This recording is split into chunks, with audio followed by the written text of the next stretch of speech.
Imagine करें कि आप वीरान समंदर में रात के वक्त अकेले अपनी शिप पर सवार हैं और आपके चारों तरफ काले समंदर के अलावा कोई इंसान या कोई भी चीज नहीं है और जहाँ जहाँ आपकी नजर पड़े वहाँ दूर दूर तक काले पानी और उसकी खौफनाक आवाज का मंजर है और आप बिल्कुल अकेले सफर कर रहे हैं। लेकिन तभी आपको समंदर में दूर एक शिप खड़ी नजर आती है जो न तो आपके सिग्नल्स का कोई जवाब दे रही है और न ही समंदर में आगे बढ़ रही है। इतना ही नहीं, और आप जब उस शिप के करीब जाते हैं तो आपको मालूम पड़ता है कि इस शिप में कोई इंसान ही मौजूद नहीं है और ये वीरान समंदर में बिल्कुल अकेली खड़ी हुई है और इसमें मौजूद सारा सामान भी बिल्कुल सही सलामत पड़ा हुआ है। तभी आपके जहन में ये सवाल आएगा कि आखिर इस शिप के क्रू के साथ क्या हुआ था और वो अब कहाँ है। हैरान कर देने वाली बात यह है कि ये सब हकीकत में भी हो चुका है। समंदर से अब तक ऐसी कई शिप्स मिल चुकी है और समंदर से मिलने वाली इन शिप्स को घोस्ट शिप्स कहा जाता है। आखिर क्या है इन घोस्ट शिप्स की हकीकत और इनमें मौजूद क्रू के साथ ऐसा क्या होता है जो वो अचानक वीरान समंदर में कहीं गायब हो जाते हैं जिसके बाद उनका कभी कोई अता पता नहीं चलता।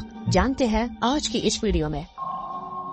आज के दिन तक समंदर में 438 से भी ज्यादा घोस्ट शिप्स को देखा जा चुका है और विकिपीडिया में पब्लिश्ड एक आर्टिकल के मुताबिक 5767 से भी ज्यादा क्रू मेंबर्स इन शिप्स से गायब हो चुके हैं। इस आर्टिकल में ये भी लिखा है कि इन नजर आने वाली शिप्स और इनसे गायब हो जाने वाली क्रू की तादाद इससे भी कई गुना ज्यादा है जो आज तक रिकॉर्ड ही नहीं हो सकी। घोस्ट शिप्स की इन मिस्ट्रीज की शुरुआत 17वीं सेंचुरी में हुई थी जब एसपी सीब्रिग नामी एक शिप रोड आइलैंड के इलाकों में देखी गई थी। जब इस शिप को पहली बार देखा गया था तो उसमें कोई इंसान मौजूद नहीं था और उस शिप का सारा सामान भी बिल्कुल सही हालत में मौजूद था। यहाँ तक कि इस शिप की गैलरी में कॉफी भी गर्म हालत में मौजूद थी जिसे देखकर ऐसा लग रहा था कि इस शिप के कैप्टन और क्रू ने इसे इमरजेंसी की हालत में छोड़ा था। लेकिन हैरान कर देने वाली बात तो ये थी कि इस शिप पर किसी किस्म का कोई ऐसा निशान मौजूद नहीं था जो इस बात की तरफ इशारा करता कि इसके साथ कोई हादसा पेश आया था। और सबसे बड़ी बात कि इसका क्रू अगर इसे छोड़ गया था तो वो अब कहाँ था। उस वक्त तो इस शिप की कहानी पर किसी ने कोई खास किस्म की अटेंशन नहीं दी थी। लेकिन फिर ईयर 1872 में एक खौफनाक हादसा पेश आया जिसने पूरी दुनिया को हैरान और परेशान छोड़ दिया था। ये कहानी उस शिप की है जिसे वीरान अटलांटिक ओशन के बीचों बीच बिल्कुल अकेले खड़े देखा गया था। ये 7 नवंबर 1872 का दिन था जब मैरी सेलेस्ट नामी एक शिप ने न्यूयॉर्क से इटली के शहर जेनोवा का सफर शुरू किया था। इस शिप पर 10 लोग सवार थे जिनमें शिप के कैप्टन ब्रिग्स, उनकी वाइफ और उनकी 2 साल बेटी के साथ 7 क्रू मेंबर्स भी सवार थे। लेकिन इन 10 लोगों के अलावा मैरी सेलेस्ट पर अल्कोहल के 1700 बैरल्स भी मौजूद थे जिन्हें इस शिप ने अटलांटिक ओशन से गुजरते हुए जेनोवा डिलीवर करना था। मैरी सेलेस्ट की रवानगी के 10 दिन बाद एक और ब्रिटिश शिप ने अटलांटिक ओशन के रास्ते जिब्राल्टर तक का सफर करना था। इस शिप का नाम डी ग्रेटिया था जो अपने सफर शुरू होने के 17 दिन बाद 5 दिसंबर 1872 को अजोस आइलैंड से 740 किलोमीटर दूर पहुंची थी। वहां पहुंचने पर शिप के कैप्टन को दूर समुद्र में एक शिप खड़ी दिखाई दी जो ना तो आगे बढ़ रही थी और ना पीछे। ये मंजर देखने के बाद कैप्टन ने उस शिप को कई सिग्नल्स भेजे लेकिन जब उस शिप से कोई जवाब न आया तब कैप्टन ने उसके करीब जाने का फैसला किया। जब ये लोग उस शिप के करीब पहुंचे तो कैप्टन को मालूम पड़ा कि ये शिप और कोई नहीं बल्कि मैरी सेलेस्ट थी जिसे न्यूयॉर्क से निकले हुए पूरे 28 दिन गुजर चुके थे। कैप्टन ने अपनी शिप के क्रू को मैरी सेलेस्ट पर भेजा लेकिन जब ये लोग उस शिप पर पहुंचे तो जो कुछ उन्होंने देखा उसने उनके होश उड़ा दिए थे।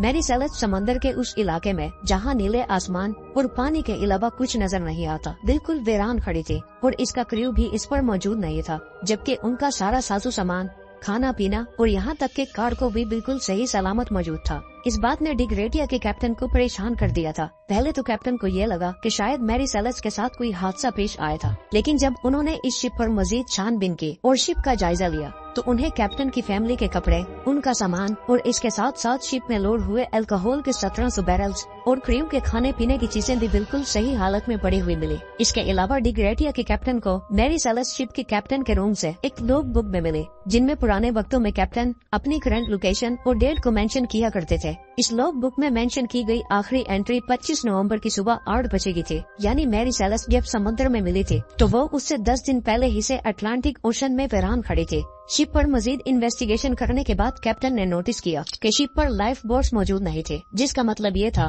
कि इस शिप के साथ जरूर कुछ वाकया पेश आया था जिसके बाद सब लोग अपनी जान बचाने के लिए लाइफ बोट्स पर कहीं भागे थे। रिसर्च के दौरान मैरी सेलेस्ट के कैप्टन की तलवार भी उनके बेड के नीचे से अनटच्ड हालत में मिली थी जिसका मतलब ये था कि इन पर किसी किस्म का कोई हमला नहीं हुआ था। इसके साथ साथ इस शिप के निचले पोर्शन में जगह जगह पानी खड़ा हुआ था लेकिन ये इतना नहीं था जो मैरी सेलेस्ट जैसी शिप को कोई नुकसान पहुंचा सके। जब डी ग्रेटिया के कैप्टन को किसी बात की समझ न आई तो उन्होंने शिप को वापस अपने साथ ले जाने का फैसला किया, इस उम्मीद के साथ कि उन्हें इसके बदले कुछ न कुछ इनाम मिलेगा। क्योंकि IS लॉ के अकॉर्डिंग अगर कोई किसी शिप को समंदर से रेस्क्यू करता है तो उसे शिप की वैल्यू के मुताबिक रिवॉर्ड दिया जाता है। जिब्राल्टर पहुंचने के बाद इस शिप को अथॉरिटीज ने अपने अंडर कर लिया और कई कोर्ट हेयरिंग्स के बाद भी इस शिप की असल हकीकत सामने न आ सकी। लेकिन इसी दौरान मैरी सेलेस्ट के बारे में ऐसे सच सामने आए जो बेहद खौफनाक थे।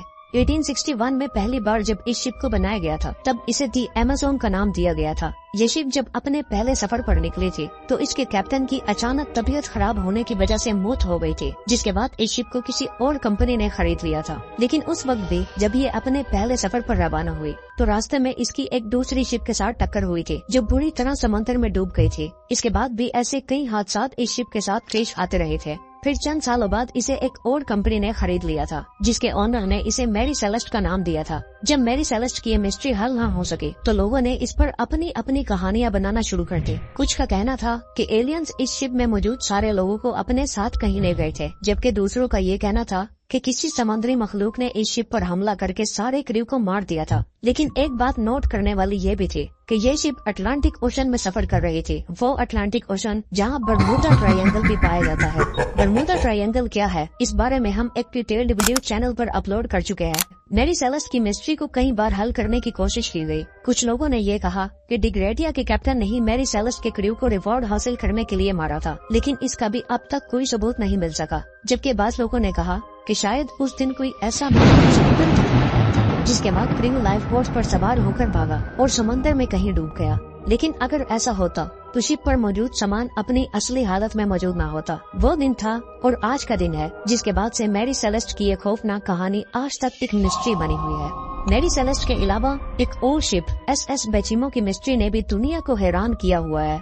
ये शिप 1931 को पहली बार अलास्का के करीब बर्फ में फंस गई थी, लेकिन कुछ दिन बाद इसे वापस निकाल लिया गया था, जिसके बाद ये दोबारा अपने सफर पर रवाना हुई। लेकिन कुछ टाइम गुजर जाने के बाद ये फिर से बर्फ के अंदर फंस गई थी।